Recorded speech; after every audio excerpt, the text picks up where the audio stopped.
नमस्कार। उत्तराखंड में की अगर बात करें तो 2024 के लोकसभा चुनाव के लिए पहले चरण में मतदान है और इस पहले चरण के मतदान के पहले नरेंद्र मोदी, इस देश के प्रधानमंत्री, एक बार उत्तराखंड आ रहे हैं, ऋषिकेश आ रहे हैं।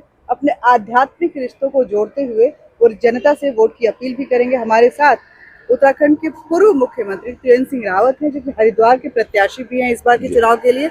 सबसे पहले तो आपको सब बहुत बहुत बधाई। और दूसरा क्वेश्चन की गर्मी बढ़ती जा रही है पहाड़ों में भी, और उसके साथ ही ये राजनीति की गर्मी भी बढ़ती जा रही है। इस बढ़ती हुई गर्मी में और गर्मी तब बढ़ गई जब नरेंद्र मोदी ऋषिकेश पहुंचे हैं।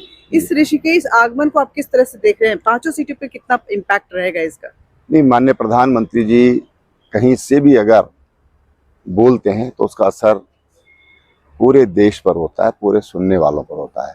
और जब वो उत्तराखंड में ही आ रहे हैं तो निश्चित रूप से उसका एक व्यापक असर और एक लहर जो चल रही है वो सुनामी में बदलने का काम हो जाएगा। जैसे आज माननीय प्रधानमंत्री जी ऋषिकेश में उत्तराखंड को संबोधित करेंगे तो आज उनके स्वागत के लिए पूरा उत्तराखंड टकटकी लगाकर देख रहा है और ऋषिकेश तो पलक पावड़े बिछाकर उनके स्वागत के लिए तैयारी कर रहा है। विकास की बहुत बात होती है कि उत्तराखंड में विकास की धारा बह रही है, सांस्कृतिक और आध्यात्मिक विकास हो रहा है। कितनी, अगर 10 में से देखा जाए तो कितने नंबर आप देंगे विकास को लेकर के, कि जनता के बीच में ये मैसेज कितना पहुंच पाया है? क्या कुछ नहीं था और क्या कुछ हुआ है? देखिए, विकास गतिमान है। रोड इंफ्रास्ट्रक्चर देखिए, आप रेलवे का इंफ्रास्ट्रक्चर देखिए, हवाई जो कनेक्टिविटी है उसको अगर हम देखें, एक्सप्रेसवे हम देखें, तमाम ऑल ओवर रोड जैसे, और भारतमाला परियोजना के अंतर्गत जो हमारी सीमांत की सड़कें बहुत बेहतरीन सड़कें हुई हैं। और उसका परिणाम ये रहा है कि उत्तराखंड में पर्यटन बहुत तेजी से बढ़ा है और अभी बढ़ता जा रहा है। सैटरडे संडे तो दिल्ली, एनसीआर और हरियाणा, पंजाब के लोगों के लिए ऐसा हो गया कि जैसे वो सुबह चलते हैं और दूसरा घर जैसा हो गया है। उसका कारण ये है कि यहाँ का जो रोड इंफ्रास्ट्रक्चर है बहुत बढ़िया हुआ है। उसके कारण होटल व्यवसाय बहुत अच्छा हुआ है। नए नए 5 स्टार होटल जो यहाँ पर होते ही नहीं थे, आज तमाम 5 स्टार होटल यहाँ पर बन रहे हैं। स्टार फैसिलिटी के होटल्स यहाँ पर बन रहे हैं, रिजॉर्ट्स बन रहे हैं, होम स्टे बहुत अच्छे यहाँ पर चल रहे हैं। तो ये इसलिए हो पाया कि माननीय प्रधानमंत्री जी ने इस पर फोकस किया। और मैं आपको एक पीछे ले जाता हूँ कि जब माननीय प्रधानमंत्री जी संगठन का काम देखते थे, उस समय बद्रीनाथ जी में आए थे, वो जून का महीना था, और उस समय उन्होंने कहा था कि देखिए यहाँ पर दुनिया का हिंदू यहाँ पर आना चाहता है, लेकिन उनके लिए बेहतर सड़कें नहीं हैं, ठहरने के लिए बेहतर होटल नहीं है, धर्मशालाएं नहीं हैं।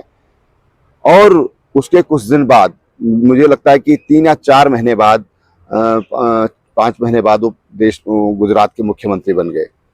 और मुख्यमंत्री बन गए और उसके 14 साल बाद देश के प्रधानमंत्री बन गए। तो प्रधानमंत्री बनते ही पहली गिफ्ट उन्होंने यहाँ पर ऑल ओवर द रोड की दी थी, कि उनको पता है कि आखिर कहाँ पर किस चीज की आवश्यकता है। आपने बोला कि दुनिया के हिंदू यहाँ आना चाहते हैं। आप हिंदुओं की बात कर रहे हैं, लेकिन आपकी विपक्षी पार्टी, उनको सनातन रास नहीं आती है। वो उन्होंने बोला है कि वो हिंदू और हिंदुत्व का डिफरेंशिएशन तो करते ही, राम मंदिर को लेकर के भी उन्होंने जब प्राण प्रतिष्ठा हुई तो उसका विरोध किया। उनको वो बोला कि ये मोदी का मंदिर है, राम का मंदिर नहीं है, और गलत हुआ है ये। तो किस यही दुर्भाग्य है। देखिए, सनातन का जो विरोध करता है वो इस राष्ट्र का विरोध करता है, ये उनको समझ लेना चाहिए। सनातन के बगैर भारत की प्रतिष्ठा, भारत का चिंतन ये पूरा नहीं हो सकता है, क्योंकि ये जो भारत है ये सबकी चिंता करने वाला देश है, विश्व बंधुत्व की बात करता है, सबके सुखी रहने की कामना करता है।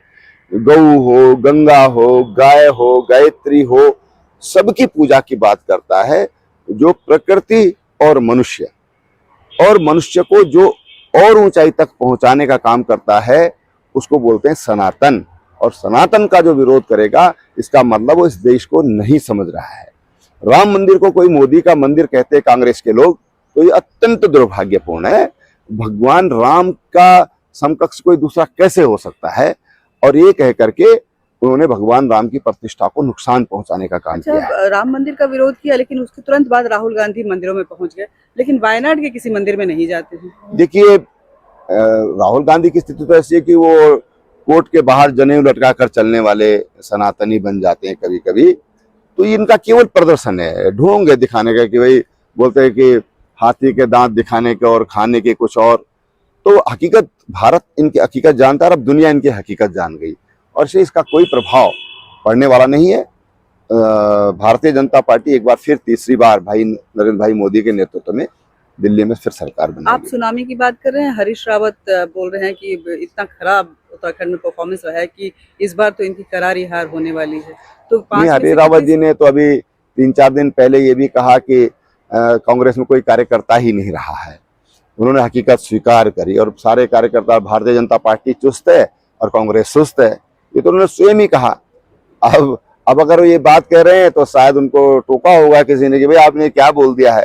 तो हो सकता है कि उम्र का असर उन पर हो गया हो, लेकिन उत्तराखंड में 5 लोकसभा की सीटें 14 में भी हमने जीती, 19 में उससे अधिक मार्जिन से जीती, और 24 में और अधिक मार्जिन से जीती। निश्चित रूप से 5 लोकसभा। एक अंतिम सवाल है कि कांग्रेस में भगदड़ के बीच खबर आ रही है कि राहुल गांधी थोड़ा रेस्ट लेने के लिए विदेश यात्रा पे जाने वाले हैं। राहुल गांधी में किसी चुनौती को स्वीकार करने की हिम्मत ही नहीं है। अपने आप को युवा साबित करने की कोशिश करते हैं, जर्सी पहन करके सर्दियों में पदयात्रा करते हैं, लेकिन किसी भी समस्या के लिए जूझने का, किसी भी चुनौती को स्वीकार करने का जज्बा अब कांग्रेस में नहीं रहा है, राहुल गांधी में तो बिल्कुल भी नहीं रहा है। बहुत बहुत धन्यवाद आपका। धन्यवाद। हमारे साथ त्रिवेंद्र सिंह रावत जी थे।